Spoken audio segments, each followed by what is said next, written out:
অনেক কিছু ঘটছে দেশের রাজনীতিতে। কোভিড থেকে ফিরেই জাতির উদ্দেশ্যে কিছুক্ষণের মধ্যে ভাষণ দেবেন প্রেসিডেন্ট জো বাইডেন। কংগ্রেসের যৌথ অধিবেশনে বক্তব্য রেখেছেন ইসরায়েলের প্রধানমন্ত্রী বেঞ্জামিন নেতানিয়াহু এবং যথারীতি নির্বাচনী জনসভায় কামালা হ্যারিসকে নতুন করে আক্রমণ শুরু করেছেন সাবেক প্রেসিডেন্ট ডোনাল্ড ট্রাম্প। এসব বিষয় নিয়ে আলোচনা করব এবং একই সাথে আমরা চেষ্টা করব একেবারে অনুষ্ঠানের শেষের দিকে বাংলাদেশ প্রসঙ্গেও আলোচনার। আমরা আমাদের এই আলোচনায় যোগ দেওয়ার আগে এর মধ্যেই শুরু হয়ে গেছে প্রেসিডেন্ট জো বাইডেনের ভাষণ, যেটি আমরা শুনছিলাম দীর্ঘক্ষণ ধরে। আমরা এই বিষয়টি নিয়ে আলোচনা করব। আমাদের সাথে দুজন আমন্ত্রিত অতিথি আছেন, বিশেষজ্ঞ অতিথি, তারা যোগ দিচ্ছেন আমাদের সাথে। আমাদের সাথে আছেন প্রফেসর ডক্টর মুনির মুস্তফা আলী, তিনি সাউদার্ন ইউনিভার্সিটি অফ ব্যাটন রুজের প্রফেসর, এবং একই সাথে commonwealth university of Pennsylvania professor doctor M Khalequzzaman. আপনাদের দুজনকে আমন্ত্রণ জানাচ্ছি। আপনারাও নিশ্চয়ই আমাদের সাথে শুনছিলেন প্রেসিডেন্ট জো বাইডেনের ভাষণটি। প্রফেসর ডক্টর মুনির মুস্তফা আলী, আপনার কাছে জানতে চাই, আপনার কাছে কি এই ভাষণটি অনেকটা বিদায়ী ভাষণের মতো মনে হলো কিনা? আপনাকে ধন্যবাদ। আমি কিন্তু ভাষণটির প্রথম দিকটা আমি শুনিনি। উনি ইলেকশন থেকে কেন সরিয়ে গেলেন এর একটা এক্সপ্লেনেশন উনি দিয়েছেন নিশ্চয়ই, কিন্তু সেটা আমি শুনতে পাইনি। তবে আমি যেটা শুনতে পেয়েছি তার থেকে আমি এটা ইনফার করতে পারি যে ওনার যে 6 মাস আছে, এই 6 মাস উনি গত 3.5 বছর ধরে যেভাবে তার প্রেসিডেন্সি করেছেন, যেভাবে তিনি মানে বিভিন্ন কার্যকলাপ তিনি অ্যাকমপ্লিশ করেছেন, তিনি এক্সপ্লেন করেছেন, তিনি যে প্রমিস করেছিলেন সেই প্রমিস তিনি রেখেছেন। যেমন তিনি প্রমিস করেছিলেন যে তার ক্যাবিনেটটা হবে ঠিক আমেরিকার মতো। তার কমিটমেন্ট ছিল মানে মাইনরিটিকে করতে হবে, কাউকে হেড করা যাবে না, বা মানে সবাই যে ইকুয়াল, সেগুলো তিনি কেপ করেছেন। তবে আমি মনে করি যে তিনি যে প্রমিস করেছিলেন, প্রেসিডেন্টটা তো অনেক কিছুই প্রমিস করে, কিন্তু শেষ পর্যন্ত সব প্রমিস তারা রাখতে পারেন না বিভিন্ন কারণে। কিন্তু তিনি প্রমিস যথেষ্ট রেখেছেন, বিশেষ করে ডোমেস্টিক পলিসিতে তিনি যে প্রমিসগুলো করেছিলেন সেগুলো উনি যথার্থভাবেই পালন করেছেন, এবং সেটা উনি কন্টিনিউ করবেন সেটাই উনি বলেছেন। আপনার আরো তো 6 মাস বাকি আছে। জি, এবং তিনি একটা বড় অংশ জুড়ে বলছিলেন যে 50 বছর ধরে তিনি কিভাবে দেশের সেবা করেছেন, দেশের মানুষের কাছে কতটা কৃতজ্ঞ, এবং তিনি হার্ট এবং সোল দিয়ে যে দেশের সেবা করে গেছেন সেই বিষয়গুলো তিনি তুলে ধরেছেন তার বক্তব্যে। হ্যাঁ, এটা তো অত্যন্ত মানে সত্য কথা।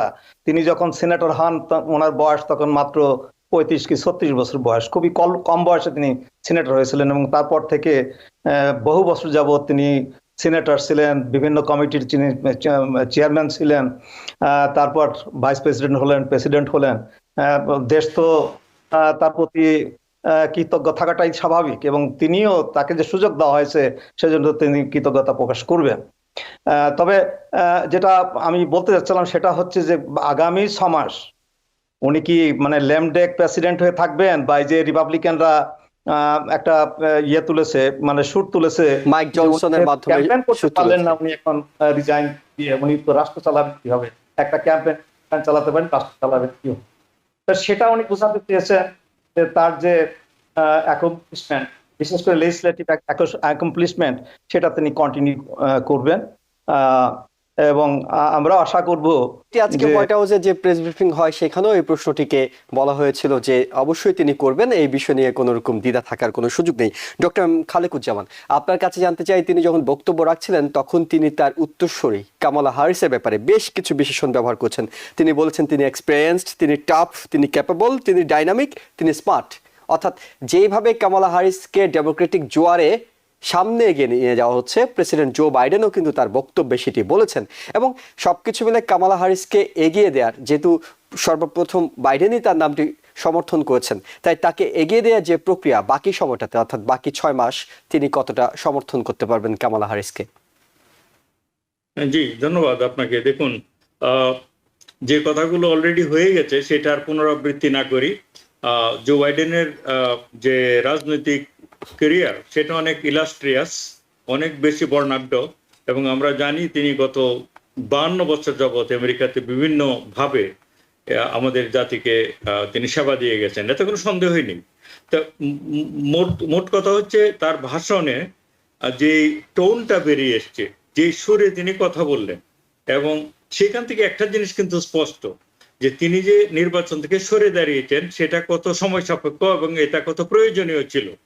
তার কথা খুবই জড়িয়ে আসছিল, খুবই মানে ম্রিয়মান ভাবে তিনি কথাবার্তাগুলি বলছেন। তাতে করে যে পোলের যে রেজাল্টটা, যে 80% লোক আমেরিকার আসলে সমর্থন করে যে জো বাইডেনের ইলেকশন থেকে সরে আসাটা, এবং 70% লোক আমেরিকাতে ইন জেনারেল তারা খুবই আশাবাদী যে ভালো কিছু হবে এখন। তা আমিও মনে করি তার ভাষণটা অপ্রত্যাশিতভাবে যেসব কথা তার বলার কথা ছিল সেসব কথা তিনি বলেছেন। অপ্রত্যাশিত কিছুই বলেননি এখানে। তিনি নেটোকে কত শক্তিশালী করেছেন, তারপরে প্যাসিফিক রিজিয়নকে কত শক্তিশালী করেছেন, মানে একজন কালো একজন মহিলাকে তিনি জাস্টিস বানিয়েছেন, আমেরিকার আদলে তিনি তার প্রশাসন সাজিয়েছেন, সেগুলি সবই সত্য কথা। তবে কমলা হ্যারিসের ব্যাপারে তিনি যে প্রশংসা করবেন সেটাও কিন্তু প্রত্যাশিত। তিনি যেহেতু সরে যাচ্ছেন, তিনি প্রথম তাকে এন্ডোর্স করেছেন, সুতরাং কথাগুলো অপ্রত্যাশিত একটিও আমার কাছে মনে হয় না। আমি যেটা বললাম, তার যে কথার টোন এন্ড টেনিওর, তাতে মনে হয়েছে তিনি সরে গিয়ে খুব ভালো কাজ করেছেন। কারণ তাতে আমার মিনিমাম কোনো সন্দেহ নাই যে তিনি সরে গিয়ে 80% লোকের মতো এই দেশে, আমিও মনে করি এটা সঠিক কাজ তিনি করেছেন। আপনি যেটা জিজ্ঞেস করেছেন কমলা হ্যারিসের এই ব্যাপারে কতটা লাভ হবে, এটা দেখুন কমলা হ্যারিসকে নিজেকে প্রমাণ করতে হবে তিনি যোগ্য ক্যান্ডিডেট। জো বাইডেন যে ওনাকে এন্ডোর্স করেছে এটা কিন্তু গিভেন, এটা আমরা সবাই জানি, এটা হবে, এটা করবে, এটার মাধ্যমে তিনি উতরিয়ে যাবেন, এটা আমি ব্যক্তিগতভাবে মনে করি না। এখন কমলা হ্যারিসের সময় তিনি নিজেকে প্রমাণ করতে হবে। তিনি একজন ডাইনামিক ক্যান্ডিডেট, তার অনেক সুন্দর সুন্দর আইডিয়া রয়েছে এবং তিনি মানুষকে উদ্দীপিত করতে পারবেন, এবং আগামী 3 মাসের মধ্যেই সেটা আমরা দেখব। সুতরাং আমিও আশা করি যে কমলা হ্যারিস ভালো কিছু করবেন। তবে জো বাইডেন ওনাকে এন্ডোর্স করেছে বলেই অটোমেটিকলি উনি ভালো করবেন এটা আমি মনে করি না। জি, প্রফেসর ডক্টর মুনির মুস্তফা আলী, আমরা বিরতির আগে 1 মিনিট সময় পাবো, না আমরা বিরতিটা এখনই নিচ্ছি, বিরতি থেকে ফিরে আমরা অন্যান্য প্রসঙ্গগুলো কথা বলবো। দর্শক আপনার সঙ্গে থাকুন, ছোট একটা বিরতির পর ফিরে আসছি। Because people sneeze. Because not everyone washes their hands. Because kids touch a lot of things. Set a date to get your COVID shot and RSV if eligible. Because if you're wondering, should I get my COVID shot? Think about other people. Learn more at nj.gov/health/vaccines. Hour democracy অনুষ্ঠানে আবারও স্বাগত জানাচ্ছি। আমি ইহসান জুয়েল। আমাদের সাথে আলোচক হিসেবে যুক্ত আছেন সাউদার্ন ইউনিভার্সিটি অফ ব্যাটন রুজের প্রফেসর ডক্টর মুনির মুস্তফা আলী এবং কমনওয়েলথ ইউনিভার্সিটি অফ পেনসিলভেনিয়ার প্রফেসর ডক্টর এম খালেকুজ্জামান। আপনাদের দুজনকে আবারও স্বাগত জানাচ্ছি। আমরা একটু ভিন্ন প্রসঙ্গে আলোচনা করব। কংগ্রেসের যৌথ অধিবেশনে আজ ভাষণ দিয়েছেন ইসরায়েলের প্রধানমন্ত্রী বেঞ্জামিন নেতানিয়াহু। আলোচনার অর্থাৎ কংগ্রেসের ভিতরে অনেক কিছু ঘটেছে, বাইরে অনেক কিছু ঘটেছে। আমি একটু প্রফেসর ডক্টর মুনির মুস্তফা আলী আপনার কাছে যেটি জানবো সেটি হলো কংগ্রেসের ভিতরে যেটি ঘটেছে। আমরা দেখেছি প্রায় 80 জন ডেমোক্রেট আজকে তার বক্তব্য অনুষ্ঠানে অনুপস্থিত ছিলেন। বিশেষ করে কামালা হারিস তো ছিলেনই, একই সাথে ন্যান্সি পেলোসি তিনিও বাইরে ছিলেন। রাশিদা তালিবকে আমরা দেখেছি তিনি একটা ছোট প্লেকার্ডের মতো হাতে নিয়ে বসে আছেন যে যুদ্ধাপরাধী এবং গণহত্যাকারী সেটা লেখা। প্রায় 80 জনের মতো ডেমোক্রেট তার বক্তব্যে অনুপস্থিত থাকা, যদিও আমরা জানি যে রিপাবলিকান স্পিকার মাইক জনসনের বেশি উৎসাহী ছিলেন বেঞ্জামিন নেতানিয়াহুকে এই বক্তব্য দেওয়ার সুযোগ করে দেওয়ার জন্য, কিন্তু এটাও তো ঠিক যে চতুর্থবারের মতো বেঞ্জামিন নেতানিয়াহু যৌথ কংগ্রেসে বক্তব্য দিচ্ছেন, যেটা একমাত্র ব্যক্তি হিসাবে চতুর্থবারের মতো বক্তব্য দেওয়ার তিনি সুযোগ পেয়েছেন। তার বক্তব্যে তিনি অনেক কিছু বলেছেন, কিন্তু আমরা আপনার কাছে যেটি জানতে চাই সেটি হলো যে ডেমোক্রেটরা এত বিপুল সংখ্যক হারে এই অনুপস্থিতির মাধ্যমে কি ভোটারদের কাছে এরকম কোনো বার্তা দিতে চান যে তারা আসলে যারা ক্ষুব্ধ হয়ে আছেন ইসরায়েল গাজা ইস্যুতে তাদের সহানুভূতি কামালা হারিস পাবেন কিনা? কামালা হ্যারিস অবশ্যই পাবেন, কারণ দেখেন মানে বাইডেনের যে শুধু যে ওল্ড এজের জন্য যে তিনি হেরে যাচ্ছিলেন সেটা কিন্তু সত্য নয়। কারণ তার যে গাজা ইসরায়েলি যে যুদ্ধে তার যে ভূমিকাটা, সেই ভূমিকাটা কিন্তু ডেমোক্র্যাটদের দুটো ডেমোগ্রাফিক্স, একটা মুসলিম ভোট আর একটা অবশ্যই ইয়াং ভোট। ইয়াংটা হচ্ছে সবচেয়ে আরো বেশি ইম্পর্ট্যান্ট, এবং সেই ইয়াং ভোট কিন্তু সরে যাচ্ছিল এই এই এই যুদ্ধের কারণে, যেটাই কিন্তু আপনার কমলা হ্যারিস সেই মার্চ মাসেই কিন্তু সেই যুদ্ধবিরতির কথা সে বলেছে। এখানে এই যে এতগুলো কংগ্রেসম্যান আসেনি, কারণ তাদেরও তো ভোটের ব্যাপার আছে। এই যে দেখেন কমলা হ্যারিসের সামনে আসার ফলে ইয়াংরা কিন্তু আবার উজ্জীবিত হয়েছে। হ্যাঁ, মুসলমানরা আমি আশা করব যে তারাও হয়তো এখন আর সেই ইয়েটা নেই। আপনি দেখেন, হারিস কিন্তু আলাদা করে বৈঠক করবেন, অর্থাৎ বেঞ্জামিন হ্যাঁ, নেতানিয়াহুর সাথে তিনি সেটা কিন্তু একটা বৈঠক এখন তো করবেন। এখন থেকেই হয়তো তারা আবার সেই ফিরে আসতে। আপনি দেখেন, আমরা এই যে ব্লু ওয়ালসের কথা বলি, যে এই যে আপনার মিশিগান, উইসকনসিন এবং পেনসিলভানিয়া, এখানে মিশিগানই যদি চলে যায় তাহলে পেনসিলভেনিয়া, উইসকনসিন থাকবে না, এটার তো কোনো ইয়ে নেই। কারণ মিশিগান হচ্ছে সবচেয়ে বেশি মানে পুরো ডেমোক্রেটিক, এবং এটা এটা আমি বলবো যে মিশিগানটা এখন ডেমোক্র্যাটদের অনেকটা দুর্গ। গত নির্বাচনে মিশিগানে কিন্তু ডেমোক্রেটরা বিপুল ব্যবধানে যে জিতেছে বিষয়টা তা নয়, খুব কাছাকাছি ব্যবধানে জিতেছে। হ্যাঁ, কাছাকাছি, তার আগের ইসে তো মানে 2016 তো হেরেও গেল আর কি। হ্যাঁ, কিন্তু আপনার মিশিগানের যে বিশাল একটা মুসলিম পপুলেশন, সেটা কিন্তু একটা বড় ফ্যাক্টর, সেটা এখন চলে আসবে। তা করছেন কামাল হারিস যেহেতু আসেননি, কিংবা তিনি আগে থেকে যুদ্ধবিরতির কথা বলছেন, মুসলিমরা হয়তো তার প্রতি সহানুভূতিশীল হতে পারেন। সহানুভূতিশীল হতে পারে, সেটা একটা ব্যাপার আছে। আর একটা ব্যাপার দেখেন, এই যে ফান্ড রেজিং যে হচ্ছে, আমি আশা করবো যে এই ফান্ড রেজিংটা যদি কন্টিনিউ হয় আর কিছুদিন, ধরেন এই যে এখন যে একটা নতুন একটা আশা উদ্দীপনা, এটা হয়তো যে সে ডিগ্রিতে আছে এই পরিমাণ হয়তো থাকবে না, এটা হয়তো কিছুটা স্তিমিত হবে। তো এই সুযোগে 81 মিলিয়ন যদি ফান্ড fund রাইজিং তো আসলে raising টা রেকর্ড। ভালো রকম হয়, তাহলে শুধু যে এই ব্লু ওয়ালসকে টার্গেট করবে তাই না। আপনার ওদিকে আরিজোনা আছে, নেভাডা আছে, জর্জিয়া আছে, নর্থ ক্যারোলিনা আছে, তার সাথে হয়তো টেক্সাসও যোগ করতে পারে। যদি পয়সা বেশি থাকে টেক্সাসকেও যোগ করা যেতে পারে। জি, তা এখন দেখেন এই ডাউন ব্যালটে যারা এই যে কংগ্রেসের যারা ইলেকশন করছে, তারাও তো এই একই কথা, মানে যারা ভোট দিতে যাবে, যারা কমলা হ্যারিসকে ভোট দিতে যাবে, তারা এই ডাউন ব্যালটে জি। প্রফেসর ডক্টর এম খালেকুজ্জামান, আপনার কাছে একটু জানবো, সেটা হলো নিশ্চয়ই আপনি নেতানিয়াহুর বক্তব্য শুনেছেন। তিনি আমেরিকাকে বলছিলেন যত দ্রুত অস্ত্র দেবেন তত দ্রুত আমরা যুদ্ধ শেষ করতে পারবো, অর্থাৎ তিনি এক ধরনের চাপ দিচ্ছিলেন। আবার তিনি যারা প্রোটেস্ট করছিলেন, অর্থাৎ আমেরিকার যখন প্রোটেস্ট হচ্ছে আমেরিকানদের কোনো আপত্তি নেই, কিন্তু তিনি তখন তাদেরকে ইউজফুল এডিয়েট বলছেন। যারা প্রোটেস্ট করছেন 200 জনকে আমরা গ্রেপ্তার হতেও দেখেছি। তো এই যে ক্ষোভ, তিনি ইরানকে নিয়ে আসলেন এবং আমেরিকাকে এক ধরনের দ্রুত অস্ত্র দেওয়ার জন্য চাপ দিচ্ছেন, আবার নিজের যে দায়গুলো, অর্থাৎ তার যে তিনি যে অন্যায় সেখানে করছেন সেইটার ব্যাপারে কিন্তু তার কোনো বক্তব্য এখানে দেখা গেল না। আপনি কিভাবে বিশ্লেষণ করবেন তার এই ক্ষোভগুলো? না, সেটা তো নেই। এখন ব্যাপার হলো, যারা ইসরায়েলকে আমেরিকায় সাপোর্ট দেয়, তারাও জানে যে এই যে সে যে যুদ্ধটা চালিয়ে যাচ্ছে, সে যুদ্ধটা চালিয়ে যাচ্ছে সে ক্ষমতায় টিকে থাকার জন্য।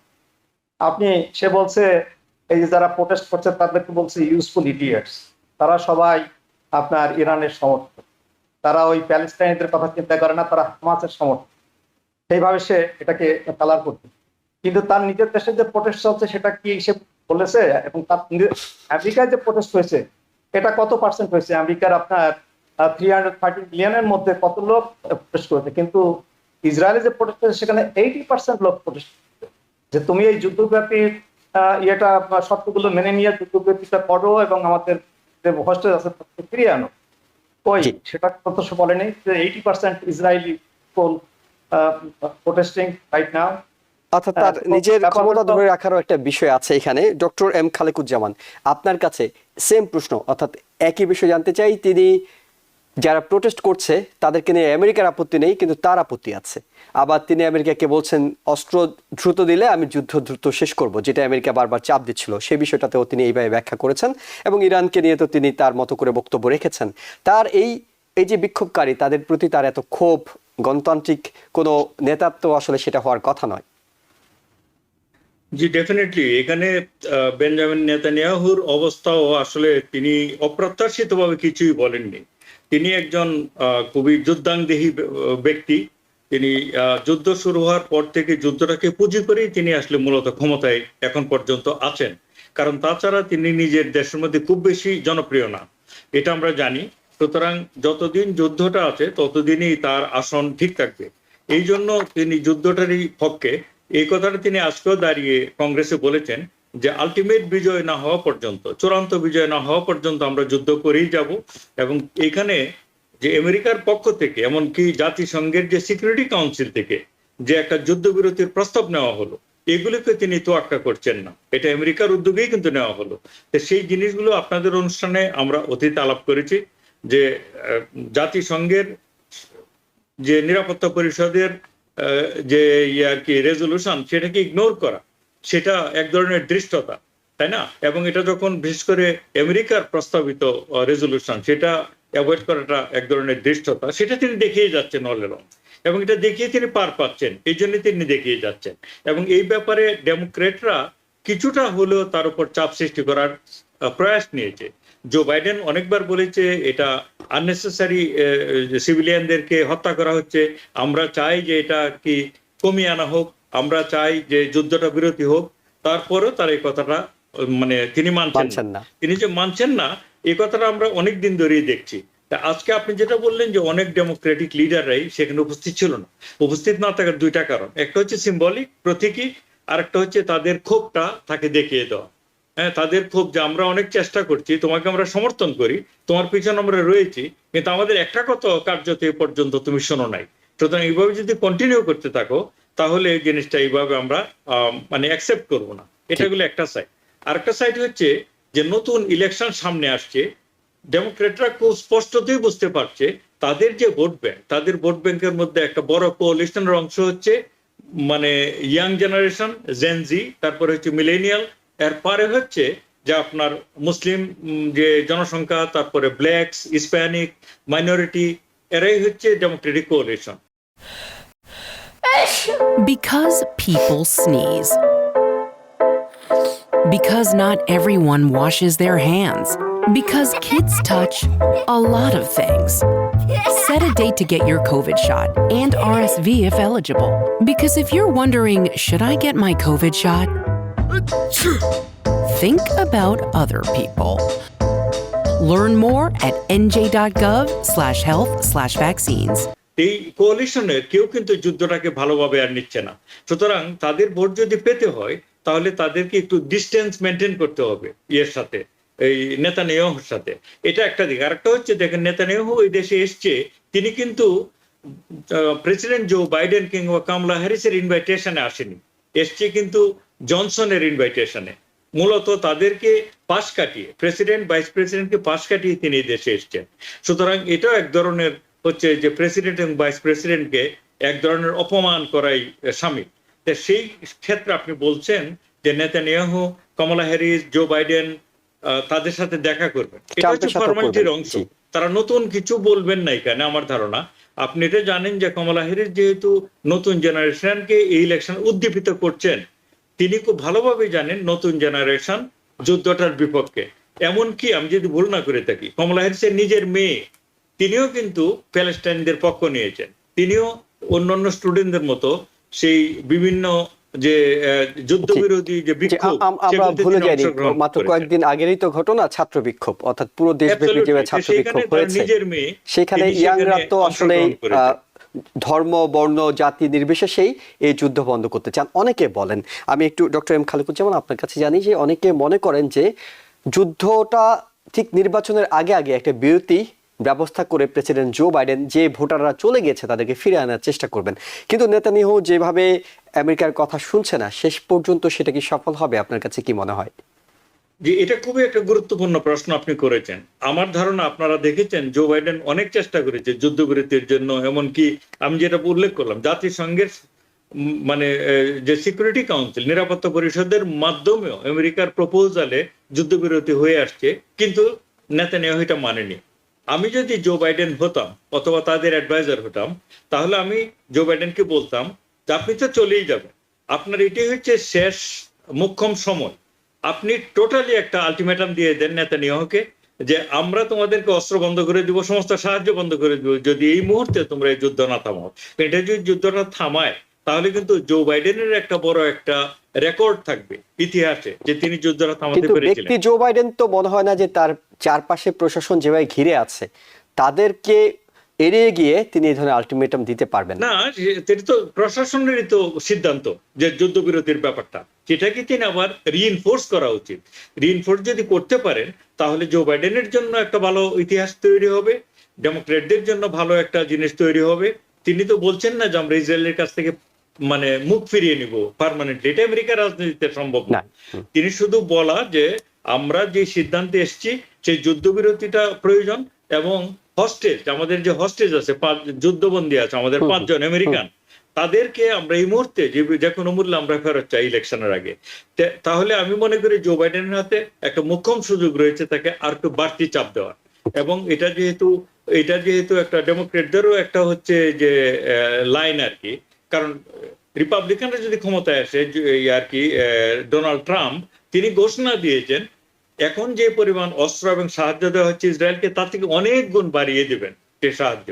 তাহলে তার বিপরীত দিকটা, বিপরীত যে ইয়েটা আর কি অবস্থানটা, সেটার পক্ষ নেওয়াটাই ডেমোক্রেটদের জন্য বুদ্ধিমানের কাজ হবে, এবং এটা ডেমোক্রেটদের ইলেকশনেও ভালো হবে, এবং জো বাইডেনের যে আগামী 6 মাস রয়েছে সেখানে তার জন্য একটা ভালো লিগাসি তৈরি অর্থাৎ হবে। তিনি ডেমোক্রেটদের জন্য একটা ভালো কিছু করে যাওয়ার সুযোগ পাবেন, ভালো কিছু করে যেহেতু অনেক নিজের জন্য বদনাম ভালো কিছু নিয়ে করে যাওয়ার বিষয় আছে। কিন্তু প্রফেসর ডক্টর মনির মুস্তফা আলী, আমরা যখন আমেরিকা ছাত্র বিক্ষোভের কথা স্মরণ করে দিচ্ছিলাম, কয়েক মাস আগের ঘটনা, মাত্র কয়েকদিন আগের ঘটনা এখনো বলা যাবে না, এখনো চলছে বাংলাদেশের ছাত্র বিক্ষোভ। এটা নিয়ে 2 মিনিট সময় আমরা পাবো, আপনারা একটু বিশ্লেষণ শুনতে চাই। সেনাপ্রধান বলছেন পরিস্থিতি স্বাভাবিক হয়ে আসছে, চেষ্টা করা হচ্ছে এরকম একটা পরিবেশ দেখানো যে পরিস্থিতি স্বাভাবিক হয়ে আসছে। তবে এখনো গণমাধ্যমগুলো যে তথ্য দিচ্ছে তাতে মনে হয় না পরিস্থিতি পুরোপুরি স্বাভাবিক খুব দ্রুত হয়ে যাবে। আপনার কাছে কি মনে হয় যে এই পরিস্থিতি হওয়ার জন্য কারা দায়ী এবং এখান থেকে উত্তরণ কিভাবে সম্ভব? বাংলাদেশে যে ছাত্র মুভমেন্টটা হয়েছে, এটা যে শুধু ছাত্র মুভমেন্টেই সীমাবদ্ধ থেকেছে শেষ পর্যন্ত, আমার সেটা মনে হয় না। ইনফিল্ট্রেশন হয়েছে, পলিটিক্যাল পার্টি থেকে লোকটোক ঢুকেছে, এবং এটা যে কন্টিনিউ করছে তার পিছনে কারণটাই ওই পলিটিক্যাল পার্টিগুলো ঢুকে গেছে এর মধ্যে। কারণ ছাত্রদের যে দাবিটা ছিল সে দাবিগুলো তো এখন আমার মনে হয় না তারা এতটাও চেয়েছিল। তারা এই 93% মেধা বেসিসে হবে এই পর্যন্ত হয়তো তারা এক্সপেক্ট করেনি। তারা হয়তো এক্সপেক্ট করেছিল যে 30% থেকে নেমে হয়তো 15% আসবে, এবং অন্যান্য কোটা, সর্বসাকুল্য কোটা ছিল 56%, সেটা হয়তো 25% আসবে। সেটা হলেই তারা হয়তো তখন খুশি হয়ে যেত। সেখানে এখন সেই 7% চলে আসছে। কাজে তাদের যে দাবি দেওয়া সেটা কিন্তু তারা পেয়ে গেছে। এখন বাকি মুভমেন্টটা হয়তো এখন যেটা হচ্ছে যে তারা প্রাইম মিনিস্টারের পদত্যাগ চাচ্ছে, এই গভর্নমেন্টের চাচ্ছে, এখনো আবার সেই মানে রিটার্ন অফ ডেমোক্রেসি চলে গেছে, এবং দেশের যে একটু থামাবো, সেটা হলো সবই তো দিলেন, বেশি দিলেন, কিন্তু এতগুলো প্রাণের বিনিময়ে, কিংবা আপনি তো আমেরিকা বাস করেন, আমেরিকায় যদি এই পরিস্থিতি হতো তাহলে কি পদত্যাগ চাইতে হতো না এমনি এমনি পদত্যাগ হয়ে যেত?